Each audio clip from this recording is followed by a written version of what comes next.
Hello and welcome to another edition of Day Drinking with Kevin. I'm your host, Kevin McGuire. Our episode today is entitled Mommy Juice and Cookies. I have a very special guest with me today. Her name is Cassandra Becker, and she is the wine director of the Wine House in Fairfax City. And she's going to be talking to us today about how to pair wine with those special cookies that come out about this time of the year. So Cass, I know that the cookie and wine pairing event is one of our most popular events all year. Why is that? I think it's for a few reasons. I think one, it's just a lot of fun. I think these are cookies that everybody is familiar with. They've known them and loved them for all of their lives. Mm-hmm. And the idea of pairing them with specific wines is a lot of fun because wine is also something that we all love. So being able to put those together, I think attracts a lot of people. I think that we're all drinking a little bit of more wine these days, so having another reason to have a fun event is always welcome. And I think that people tend to forget, they forget about wines with sweet things, with dessert. We tend to drink wine as a cocktail, we drink it with our appetizers and our entrees, but a lot of people just think, I don't like sweet wine, so I can't pair wines with my dessert. But not all dessert wine pairings or cookie wine pairings need to be sweet. And I think that there's a little bit of something for everybody in the pairings that we have here today. As a sommelier, is it difficult to pair certain wines with certain foods? There are definitely some foods that are more difficult to pair with for a variety of reasons. One that everyone talks about is something like artichokes. There are just specific compounds in the artichoke that make it, have different effects on wine. But I will say that if you really understand the foods and you understand the wine, I think that there is a good wine pairing out there for any food. Definitely with these cookies. And I am a firm believer that there is no one right answer to any of these problems. That everybody's palates and everybody's tastes are a little bit different. So there's a lot of great wines that we could pair with these and of any food that are going to draw out different flavors, different textures from the food. And there's a range of different things that'll be great pairings with these. Well, I'm very excited to pair the wines that you brought with you today. We have 4 different cookies today. First is our lemon cookie. Next, we have our shortbread cookie. Next, we have our chocolate, coconut, and caramel cookie. And last, we have our peanut butter cookie.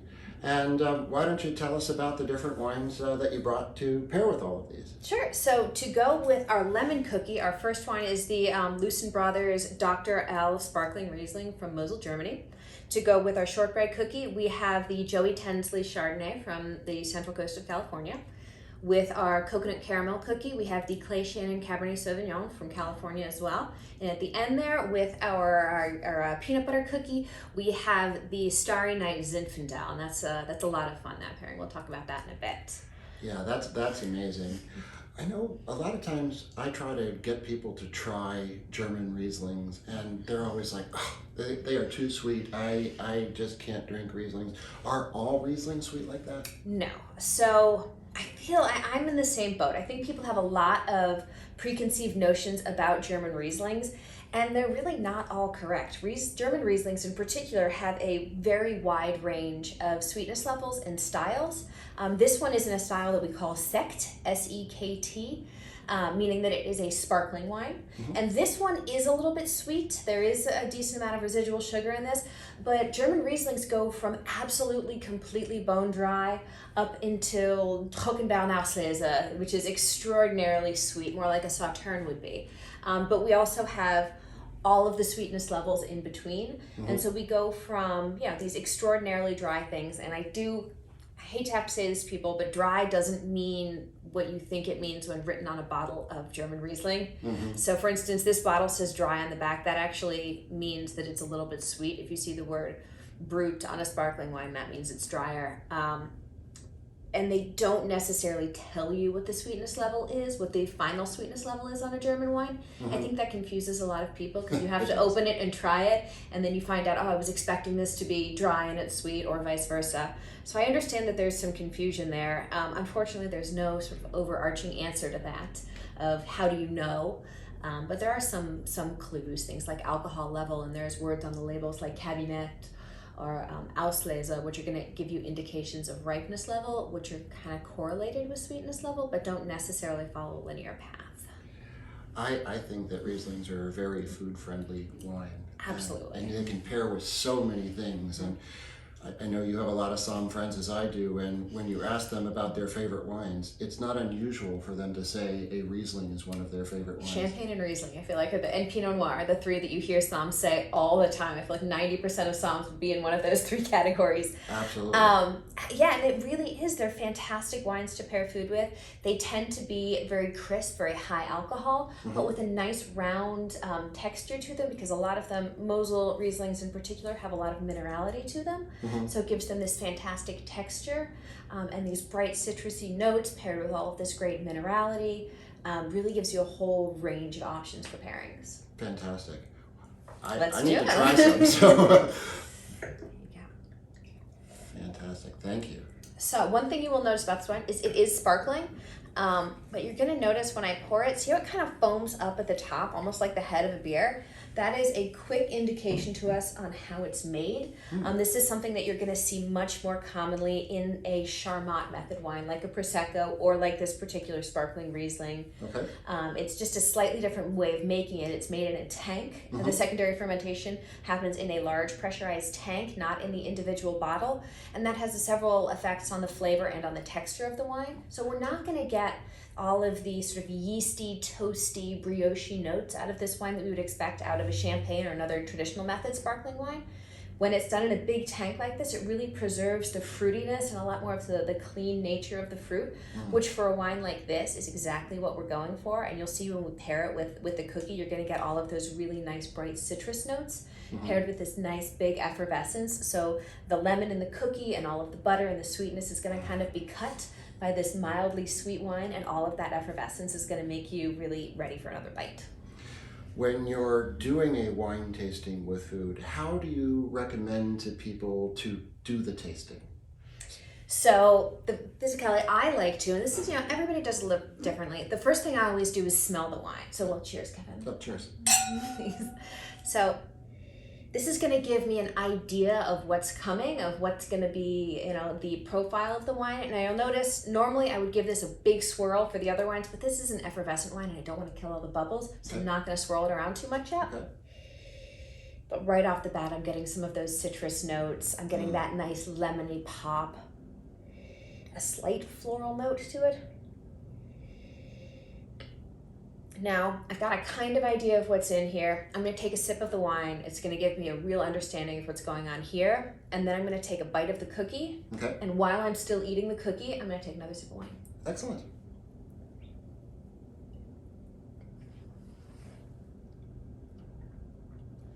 Delicious. It's sweet, but it's not too sweet. It's just that really sort of friendly level. I'm going to try it with my cookie.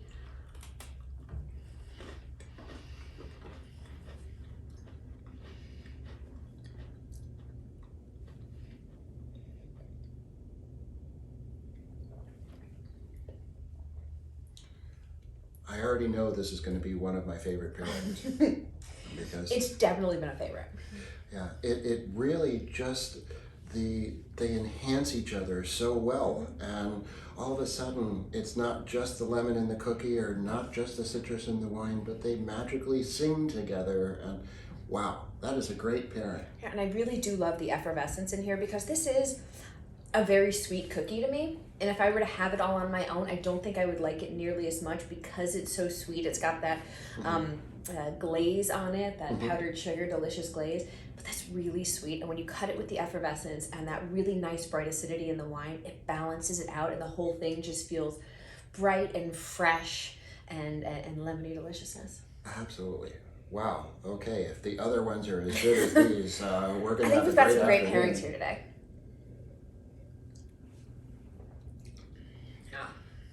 Our next cookie is the shortbread cookie. And what wine did you bring for us here? So to go with the shortbread cookie, we have a Central Coast of California Chardonnay. Okay.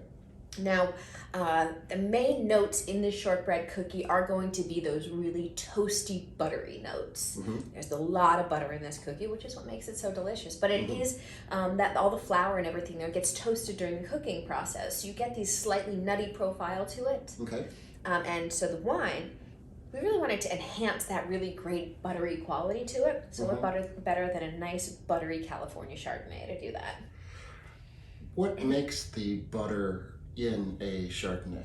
So it's not coming from the grapes. You can't pick a Chardonnay grape off the vine and have it be either a buttery Chardonnay grape or a crisp and clean Chardonnay grape. That process happens in the winery. It's called malolactic fermentation.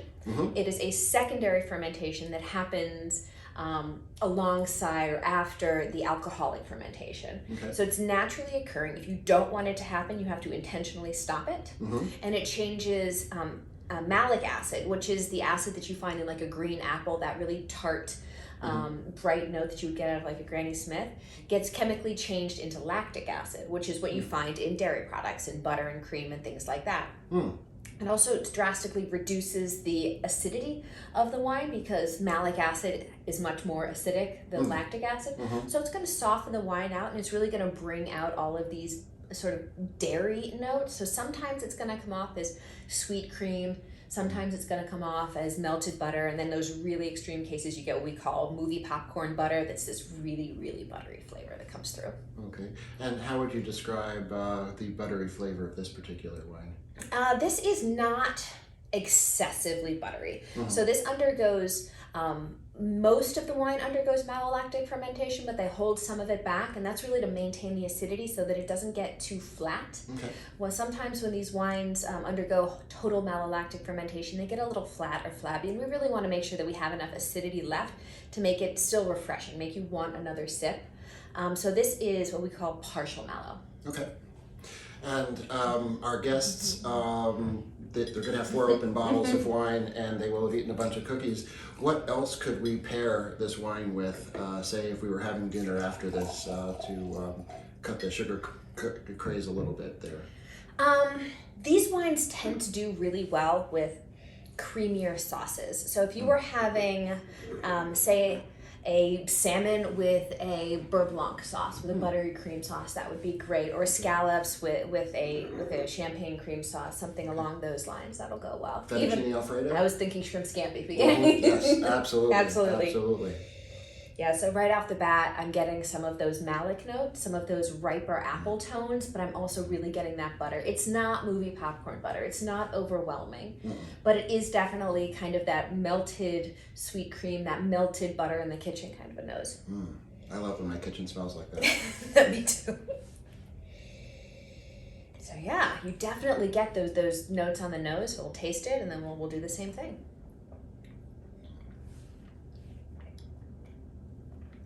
I don't know about you, but as a classically trained French chef, everything starts with 2 pounds of butter, and then you do something to it, and that's probably how they made these cookies. So. Yeah, I hope so. That's how you make a good shortbread cookie. But you definitely get that buttery note, a lot of it on the nose, but it has a nice lingering finish to it, with a lot of that butter in the finish. So as we try this with this nice buttery cookie, those things are really going to melt together.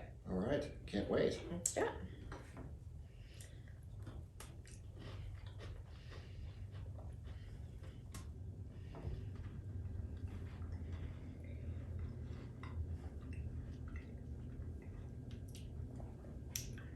Butter on butter. It's delicious. You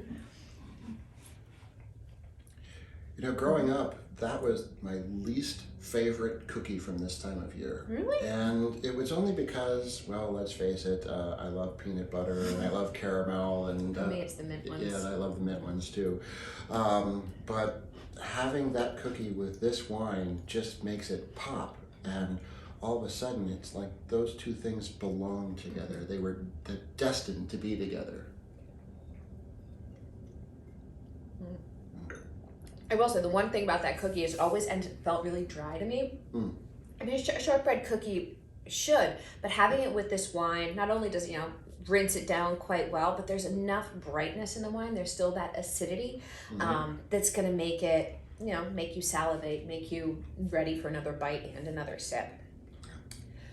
I think it brings out the creaminess That's in the really wine. the purpose of wine pairing, is to make you want to have another bite or make you want to have another sip, and that really does that for sure. And I will say this cookie, if I was having this wine all on its own, it wouldn't taste nearly as buttery and creamy as it does when I'm having it with the cookie, because we're pairing these two like things.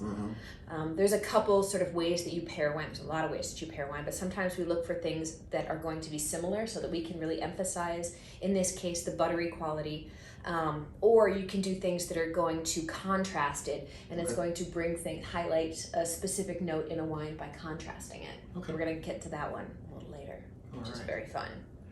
Well, our next cookie is like probably number one in my clubhouse when it comes to the caramel and the chocolate and the coconut, just all in there. What wine did you bring for us there? So to go with our caramel chocolate coconut cookie, we have the Clay Shannon Cabernet Sauvignon. This is coming out of Napa and Lake counties, so it's another California wine here. But from two regions, one that's extraordinarily well established in making Cabernet Sauvignon, and one that's really coming into its own more recently with the Lake County fruits. But what we really wanted in this cookie was kind of twofold. We wanted, in this wine to pair with this cookie, we wanted something that was going to be big and bold and have a really nice rich texture, because this is a pretty rich cookie. And we wanted something that was going to pair with both the chocolate and the coconut notes in there, and even the caramel. And one thing that we specifically wanted to pull out the coconut notes. There are wines that have coconut flavor to them. Again, not coming from the grapes though. This is coming from the American oak barrels that the wines are aged in. And it does specifically need to be American oak. You don't get the same flavors out of a French barrel that you do an American barrel. True. And one of the notes that we really get out of American barrel are things like vanilla extract and coconut are two of the first things that come to mind. And this spends a significant amount of time in American oak, so we do get some of these nice toasted coconut flavors in there. And it being Cabernet Sauvignon, you're definitely going to get some of these darker fruit, but even some cocoa, like to go with our chocolate, and these nice sort of warming caramel notes also coming from the oak. Are there certain regions of the world that use more American oak than others that if we were out looking for a bottle of wine to pair with these incredibly delicious cookies, that maybe we know, there's a good chance that this is going to be an American oak aged thing? Absolutely. So you're really not going to find American oak in France. I can understand this. They have their own oak barrels. They're fantastic, but they really exclusively use French oak barrels there. In Italy, it's almost entirely, there's only a few people I can think of that use anything other than French oak in Italy as well. Now, when we get into somewhere like Spain, we see a real mix of American and French oak being used. Specifically in the Rioja region in Spain, we're seeing a lot more American oak. So you'll find the style in Rioja is really sort of shifted towards this heavy use of American oak. So you find a lot of these very, very caramel and cedar, dill, and coconut flavored wines coming out of Rioja. And then in California even, you do find a mix of American and French oak, so you kind of have to pay attention. Okay, fantastic. All right, let's try this.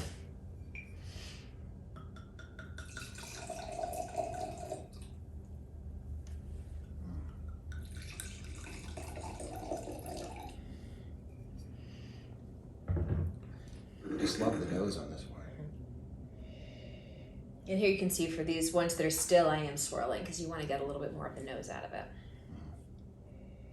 Yeah, I'm definitely getting all of these really dark berries coming through, even a little bit of that toasted caramel, and coconut.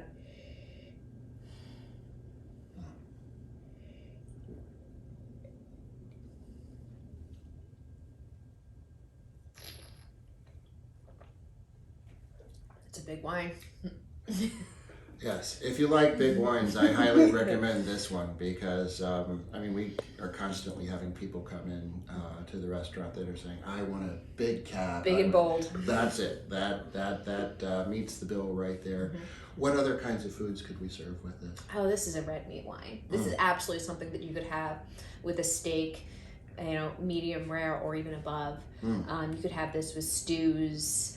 You could even go into something is where, it's a really cold day today. I want like beef burgundy. Something along those lines would be really great here. I would love beef burgundy right now. Yeah.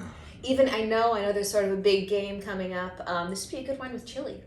If you're doing something that has some spice to it, we tend to stay away from pairing spicier foods with wines that have a lot of tannin. But this is relatively smooth for a cab, so it's something that you could get away with pairing this with a chili that has a little kick to it. Fantastic. All right, let's try it with a cookie. Let's do it.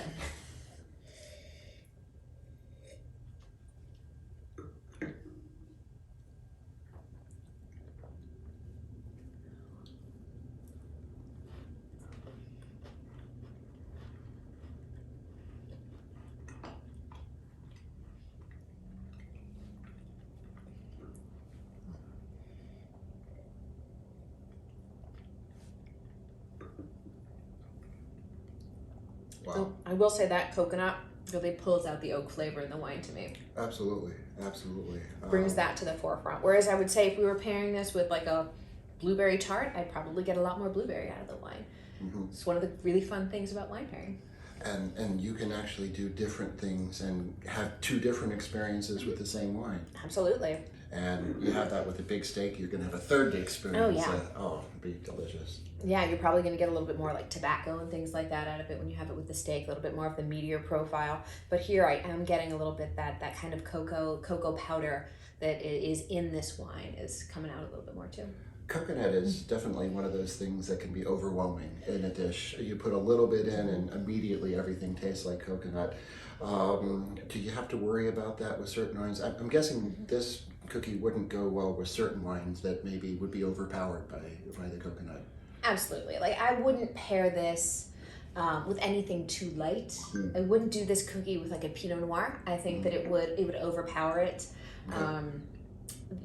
I would also keep an eye on acid levels. Okay. Wines that are too tart aren't going to go particularly well with this sort of softer, nuttier kind of a wine, kind of a cookie. But I think with the Cab, or even if you had a heavily oak aged Rioja at home, that would be a really good pairing too. Fantastic. I think we have one right over there. just a couple? Yeah, just a couple. Yeah. But even this wine all on its own, I think this makes a really lovely red cocktail wine. Oh, absolutely. Our last cookie today is our peanut butter cookie, and I love peanut butter. Put peanut butter on pretty much everything. Ice cream, peanut butter sandwiches, doesn't matter. What wine do we have for that? So to go with this, we have the Starry Night Zin from Sonoma County. By Zin, I mean Zinfandel. And Zin is a fantastic grape varietal that we used to think was uniquely American. It's actually, originally we found out, Croatian. But it has been grown forever. As long as they've been growing wine in California, they've been growing Zinfandel. And Zin is one of these wines that's always going to be full-bodied. This is going to be a big wine, but it has a very different texture from something like Cabernet or anything in the Bordeaux wine family. It tends to have a much softer, smoother texture on the finish, and the flavor profile, the fruit notes are quite different here. Here we're going to get a little bit more, not just black fruit, but you get even blueberry notes. We call them black and blue fruit. And this fantastic spice that you get with Zinfandel, things like cloves and cinnamon that come to the forefront. Sometimes you even get licorice. So when you get this really big, juicy, almost jammy, sometimes we do get these as jammy wines with this spice balanced out. We really get to play with some food pairings. I know some people have thought that this is sort of a weird pairing, a peanut butter cookie and this big wine, but you know, peanut butter and jelly. It's really what we were going for here. I had never thought about that before, but you're right. That actually this works really for the works. same reason that peanut butter and jelly works. We get these really big, bold fruit notes with that spice, and then the richness of the peanut butter is really going to be big and big. And they're really going to blend well together and create this nice peanut butter and jelly flavor. And what food would I serve with this if I was going to serve a food with? If you're going to do something other than peanut butter cookies. I mean, this is leaning into, I love Zinfandel and game meats. Things that have a lot of flavor going on, that have, you know, something like lamb or boar or venison if you have it, are all going to go well here. I really like burgers with Zinfandel because you can really play with the flavors when you add different toppings to them. Okay. All right. Yeah, I love that. One of my favorite pairings is definitely like a grilled rack of lamb and Zinfandel. I mean, this isn't your mother's Zinfandel. There's no, you know, sweet white Zinfandel in this bottle. No. This is going to be dry, but it's not going to have the same tannic finish that you get in some other big bold reds. This has a bit of a softer texture finish to it, but this is not what I would call a soft wine. This is a big bold wine. Fantastic! Can't wait to try it.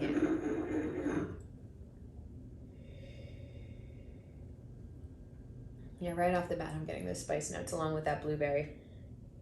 Kind of a blueberry pie kind of a profile to it. Absolutely, with those baking spices. And I mean, there's a reason that I named my cats clove and nutmeg, because those are some of my favorite spices on wines. Yeah.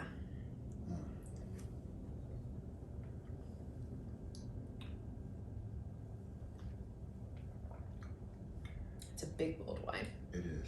Yeah, but you're right, it's so smooth too. It is, I think, going to pair perfectly with this peanut butter cookie. That's right.